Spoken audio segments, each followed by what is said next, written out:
Now here's the thing we really, really want you to hear. And if you can get this, you'll have it all.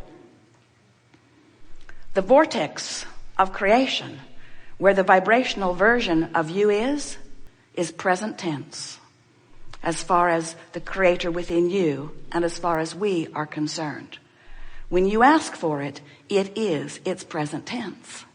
But you, bless your hearts, you've gotten so good at exploring the manifestation that you don't want to call it present tense until it's in your driveway.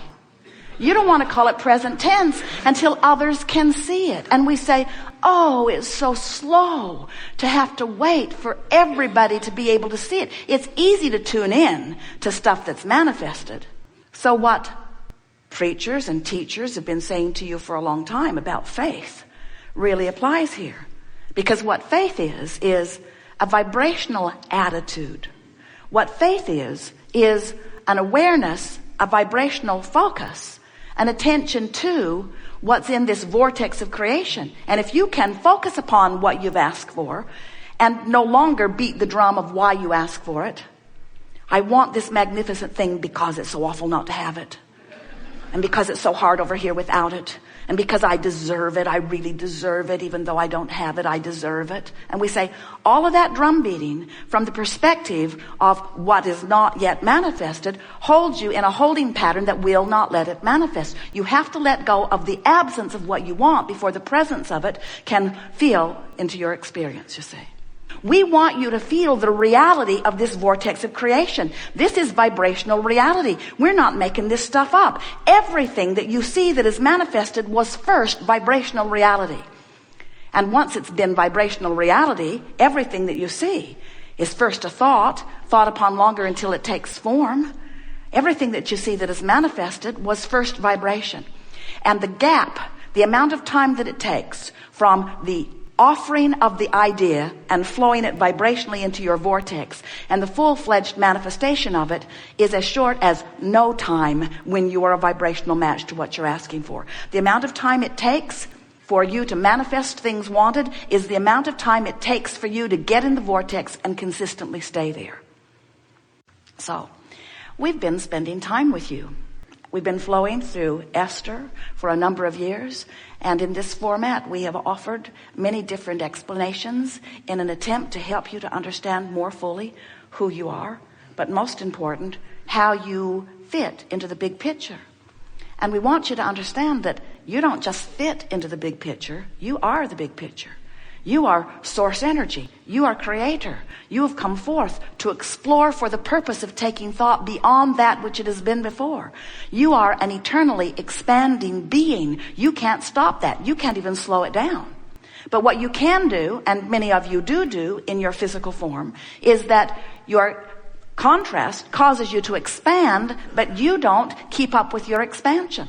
So the longer you live, the more you expand. The longer you live, the more you expand. The more you hold fast to beliefs and ideas that don't let you take your expansion. So the greater discord happens between who you are and who you are. So when we say you in your physical body have the ability to be all of that, what we really mean is you have the ability to choose thoughts that cause vibration, that allows connection to the furthest part of you. And that's what true blending is. That's what true enlightenment is. That's what being frisky is. When you are tuned in, tapped in, turned on to the fullness of who you are, that's when you are living as you intended to be. And anything less than that is off the mark. And that's why anything less than that produces within you guidance that shows you it's off the mark. That's what negative emotion is. Negative emotion means you, in your humanness, in your physicalness, are focused upon something that has a vibrational frequency that is preventing your full blending with who you really are. That negative emotion is your indicator you're off. And if it feels off, it's off. Off from what? Off from what others think? No. Off from what you thought before you were born? No. Off from what God or some other creator wants from you? No. Off from who you have become. Off from the fullness that you are. Off from your most expanded beingness. Off from the source energy that flowed into you and while in you became something more. In other words, what we're just saying to you, you got to keep up with you if you are to feel positive emotion, which means you're keeping up with you. When you feel frisky, you're aligned. When you feel love, you're in alignment. When you are appreciating, you're in alignment. In your joy, you're in alignment. In your hope, you're almost aligned, but not quite. In your belief, you're aligned. In your anger, not even close. In your despair, further still. In fact, the furthest that you can get is despair and depression, which is what powerlessness really feels like. Alignment feels like empowerment, full of the power and the energy that creates worlds, full of who you really are. So when we say to you, which will be the answer to every question that you ask today, it would be very boring by the end of the day. Go to the vortex, go to the vortex. And so some will say, well, what does that mean? And we say, it means stop doing whatever you're doing that's keeping you out of the vortex. What do I have to do to get in the vortex? Nothing. Well, then how come I'm not in there? Because you're doing stuff that holds you out. Okay, so what do I have to do to get in? Nothing. Well, then how come I'm not in there? Because you're doing stuff that keeps you out. Abraham, are you deaf? Can't you hear what I'm asking? I'm not in the vortex. How do I get in? What do I have to do? Nothing. But you have to stop doing that thing that's holding you out. And your question is fair, because we've never seen anyone who could just stop thinking that thought. Because when you say, I'm not going to think that thought anymore, you're thinking that thought you're not going to think. I'm not going to do that anymore. Have you ever done that? I'm going to quit smoking. Sure you are. I'm not ever going to eat that again after this one. So what you have to do is start doing things that allow you vibrational proximity to the vortex. This vortex that spins in a place of pure positive energy, what that means is no resistant thought. In other words, when you say, I really, really want, what do you want? Call something out. I really, really want $100,000. I really, really want $100,000. That, if you could leave it right there, is a pure thought. But if your sentiment is, I really, really want the $100,000 that I don't have, not a pure thought. When you say, I want the money because I need it, not pure. I want the money because it is exhilarating and because it gives me freedom and because I can do this and this and this. When you talk about what you want and why you want it, it is usually a pure thought than when you talk about what you want and where it will come from and when it will come and who will bring it and how you will get it. In other words, there's a lot of things you do in your action-oriented exposure to life that hold you in vibrational patterns of disallowance. So we call those vibrational patterns of disallowance resistance. Resistance to the natural flow. And whenever you got resistance going on, it's indicated to you by your emotions of resistance. And emotions of resistance are always negative emotion. Emotions of resistance don't feel good, and emotions of allowance feel better and better and better. So if you have an emotion of resistance, so you're angry or frustrated or fitful or worried, when you feel worried, that means you've got this residual of resistance going on that is keeping you out of the vortex. And so you walk around not in the vortex, so comfortable with not being in the vortex that you don't even know what you're missing.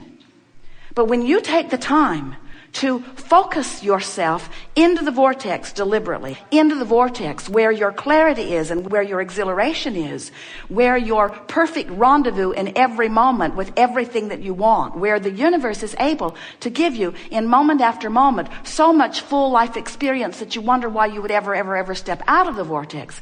Once you consciously and deliberately spend more of your life inside this vibrational state of being that we are calling the vortex, where your own vibrational point of attraction is so purified by your own deliberate thought focus that you are not setting up your own resistance to your own well-being, then you begin to remember why you were born and what this physical experience was supposed to be about, what you had in mind. When we say you are the creator of your experience, we're not kidding you even a little bit. You are not just the creator of your experience. You are the creator of you. You are the creator of the vibrational version of you who exists in a vibrational reality. Now, many of you would say, oh, this vibrational version, I don't know if I want to talk about the vibrational version. I'd rather talk about the reality that I see around me. And we say, that would be fine if you, the larger part of you, were not standing over here in this vortex of creation as the vibrational version of all that you have become. But you have. You have become a vibrational version of something more than you know here in your physical reality, because the manifestation is slow to catch up with the vibrational version. So if you spend your time focusing upon the reality, looking at the money that is now in your checkbook, looking at the people who are now in your life, looking at the person who is now not in your bed or that you would like to be in your bed, as you are looking at what is, as you are facing the reality of what is, you are in most cases depriving yourself of vibrational alignment with this vibrational version, which is where the larger part of you stands. And so when you do that, you deprive yourself of the alignment with who you really are. We're not just talking about the stuff that you slow down. We're not just talking about the money that you slow down, even though you're slowing it down. We're not just talking about the empires that you are putting on hold, even though you're putting empires on hold. We're not just talking about the creative things like books and paintings and sculptures and music that are ready for you to harvest, even though you are putting them on hold. We're not just talking about those things and those experiences that you are depriving yourself of. We're talking about you depriving yourself of, in this red hot moment, the fullness of who you are, the clarity, the stamina, the exhilaration, the flexibility, the dexterity, the knowledge, the knowing of who you are, the love of who you are, the life of who you are. You see, you can't have it both ways. You can't look where you've been and at who you are at the same time. So what's happening to you all day, every day, whether you know it or not, you are so magnificent in your physical bodies, you have forgotten you are vibrational beings first and foremost, is that all day, every day, you are becoming more. There is a vibrational version of you that has become and is becoming, that is the main event of you. You have the ability to think and choose. You have the ability to choose what you think about. You have the ability to choose the direction of your thought. You have the ability, therefore, to choose your vibration. You have the ability, therefore, to choose your point of attraction. You have the ability, therefore, to choose in any moment to focus into alignment with all that you are, or away from alignment to all that you are. When we speak of all that you are, we're talking, of course, of who you really are. You're beautiful in your bodies, but the physical part of you is an extension of all that you really are. You were source energy before you came forth into this body. And a part of that consciousness, thought, was focused into this physical body that you now claim as the personality that you know as you. But we claim much more of you as you than the personality that you know as you. Because we know not only who you were before you came into this body, but we know that who you were before you came into this body still exists even though you are in this body. And further, we know that even though you are now in this body, exploring contrast and giving birth to new expansion, that non-physical part of you is what you were and all that you've asked for since. So this non-physical part of you is so much more than you know here in this physical body. But when you are in this physical body, you could be all of it. You have the ability to focus yourself fully into all that you were and are. Now, what we mean by that is, in this physical body, your life causes you to know what you don't want and therefore to know what you do want. It is really fun to watch you, every consciousness that you are, whether you are human or one-celled organism, you are always standing in your place with your experience around you, coming consciously to new preferences about what would be better. And as each preference is born from you, when someone is rude to you, you prefer that the world be nicer. When you are sick, you prefer that you be well. When you don't have enough of something that you want, you prefer that a way to find it appears. And so the preferences are constantly being born, and as